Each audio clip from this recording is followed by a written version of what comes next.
चलड़ी सजनी। उसकी दीदी की ननद की शादी थी। वो 4-5 दिन पूर्व ही वहां पहुंच गई थी। हर तरफ हंसी खुशी का माहौल था। वह तो जब से यहाँ आई थी लोग उसे परेशान करते रहते थे।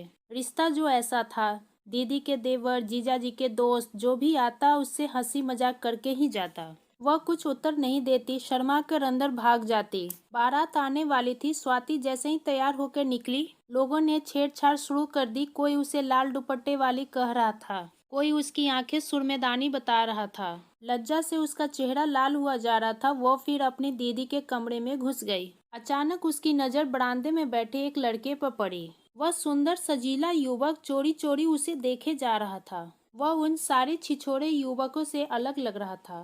रात भर कार्यक्रम चलते रहा। वह बार बार स्वाति को देखते रहा। सुबह पता चला कि वो दीदी के पड़ोसन का भाई है और हमारे ही समाज का है। उसी दिन उसने स्वाति के पिताजी से स्वाति का रिश्ता मांग लिया। उसका अपना जमा हुआ व्यवसाय था। माँ पिताजी चल बसे थे। रिश्ते के नाम पर उसके यही एक बहन थी। वह जल्दी से जल्दी स्वाति को दुल्हन बनाकर अपने घर ले जाना चाहता था। इधर स्वाति के पिताजी स्वाति की बड़ी बहन की शादी कर चुके थे। उन्होंने शादी से साफ इनकार कर दिया। आशीष की बहन के अधिक जोर देने पर 1 वर्ष बाद शादी करने की बात पर वो राजी हुए। आशीष तो जैसे रात भर में ही स्वाति को अपना बना चुका था, अतः उसने भी सहमति दे दी। स्वाति आशीष की हो गई थी। वह हर समय उसके सपनों में खोई रहती थी। दोनों परिवारों में संपर्क बना रहा। 1 वर्ष बीतने पर आशीष की बहन गोद भरने आ गई। आशीष भी आया था। पंडित बुलाकर शादी की तिथि निकलवाई गई। 8 माह से पूर्व कोई भी शुभ तिथि दोनों के नाम से नहीं निकल रही थी।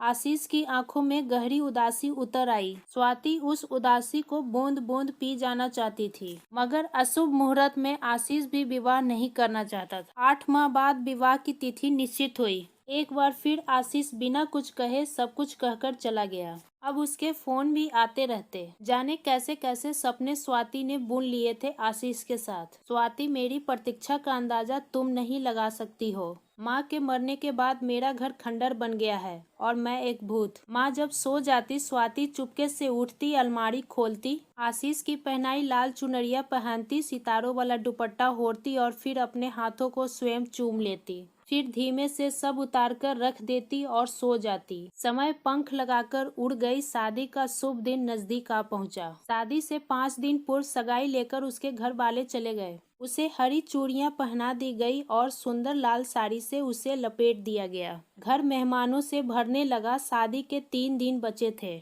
उसे आज हल्दी लगाई जाने वाली थी। सुबह ही टेलीफोन की घंटी घरघराई और क्षण भर में उसकी सारी खुशियां छीन ली गई। उधर से किसी की आवाज थी, आशीष एक्सपायर्ड। माँ बेहोश हो गई।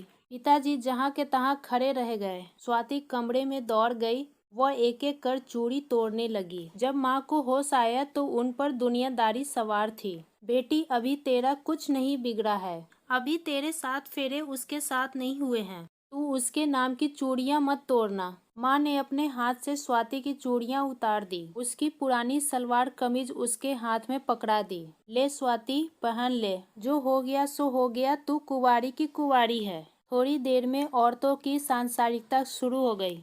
हमारी स्वाति तो बड़ी भाग्यशाली है, बच गई है। 3 दिन बाद ये हादसा होता तो लड़की की जिंदगी बर्बाद हो जाती। कुमारी कन्या सहस्त्रवर और न जाने क्या क्या कहती ये सब। माँ ने घर में मातम नहीं मनाया। ऐसा करने से उनकी बेटी पर कलंक लग जाता है। स्वाति ने 8 दिन तक कुछ नहीं खाया। रात दिन आंखों से धारा बहती रहती। माँ ने एक भी आंसू नहीं बहाए, लेकिन स्वाति पूरी तरह टूट गई थी। वह दुनिया के लिए कुमारी थी, मगर उसका मन 2 सालों से आशीष का था। आशीष की याद आकर हर रात उसे थपथपाकर सुलाती थी। आखिर कैसी थी वो प्रतीक्षा जिसे आंखों में लिए आशीष चला गया था। 1 माह बाद ही उसकी शादी प्रदीप से तय कर दी गई। गूंजती ढोलक की थाप, हंसती गाती ठुमकती महिलाएं, शहनाई की स्वर लहरिया आकाश में भेदती आतिशबाजी और सबसे इच्छा रहित बैठी स्वाति। एक क्षण के लिए भी थोड़ा हंसी उसके चेहरे पर नहीं आती है। फेरों का कार्यक्रम निपट गया। दूल्हा और बाराती भी जलवासे में चले गए। माँ ने स्वाति को पूजा वाले कमरे में लिटा दिया। सो जा बेटा थोड़ी देर, कल पूरी दिन यात्रा करनी है। स्वाति सोने की कोशिश करने लगी मगर एकांत पाकर उसका रोना फूट पड़ा। सारी पीड़ा नैनों से बहने लगी। वो आज जी भर के रोना चाहती थी।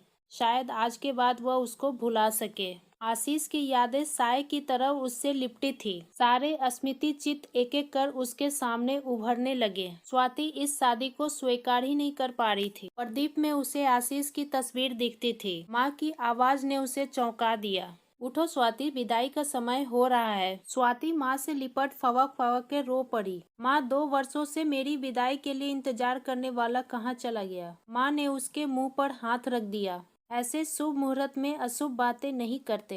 एक बार फिर स्वाति ने अपनी पीड़ा को खुद पी लिया। विदाई की तैयारी होने लगी। दोस्तों, क्या कहना आपको इस कहानी के बारे में कमेंट करके ज़रूर बताएं। वीडियो को लाइक करें और इसी तरह की रोचक कहानी लगातार देखने और सुनने के लिए हमारे चैनल को सब्सक्राइब करें। घंटी को दबा के ऑल पर सेट कर लीजिए ताकि आने वाले वीडियो का नोटिफिकेशन आपके पास तुरंत पहुंचे। मिलती हूं आपसे अगली वीडियो में, तब तक के लिए धन्यवाद।